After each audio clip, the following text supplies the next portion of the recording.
couple of weeks ago, we met the director of St. Vincent's dining program in Reno, and he told us it's because of their devoted volunteers that they're able to prepare more than 1,000 meals every day to feed the hungry. Today's Someone to Know is one of the dining room's star volunteers. Now, his name may sound familiar. He was a veterinarian in Northern Nevada for more than 40 years, and he now serves our community in an entirely different way. Meet Nick Klaich.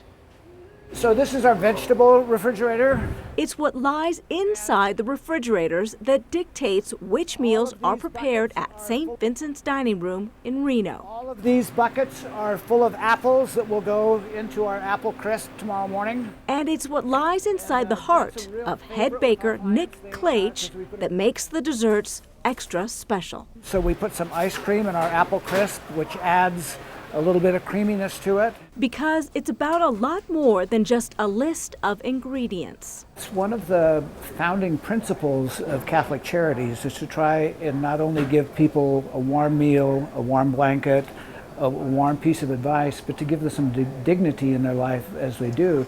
And Mr. Klaich says it gives him great joy to do it. One of the fascinating things about being a veterinarian is you got to interact with people and you got to help people every single day.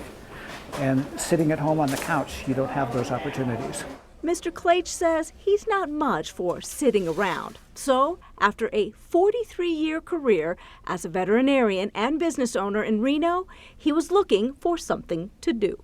Came down here and met Ray Trevino about 8 or 9 years ago and started out cutting vegetables and gradually moved up, and now I'm the baker.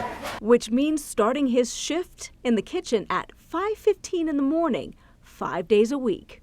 When you walk in on Monday morning, we don't have any leftovers at all. So we started from scratch, made 18 cakes. Every day, 1,100 portions of baked goods need to be made using whatever ingredients have been donated. We went through 75 pounds of flour today, about 15 dozen eggs. And made these 18 orange cherry sheet cakes. We used concentrated orange juice to give the cake kind of a tang, a sweet tang. Mr. Klaich says his volunteer work in the St. Vincent's kitchen is done by about 10 a.m. and he always looks forward to the next day. Oh, I'm going to stay till they kick me out. Isn't he wonderful? St. Vincent's Dining Room is run by Catholic Charities of Northern Nevada, and they are currently providing hundreds of hot meals twice a day to Reno's CARES campus. That's the emergency shelter. And they're doing it at no cost to Washoe County. If you're interested in donating or volunteering, and you do not have to commit to 5 days per week like Mr. Klaich, we have a link for you with the online version of this story. That's our Someone to Know. Coming up next on 2 News. Oh.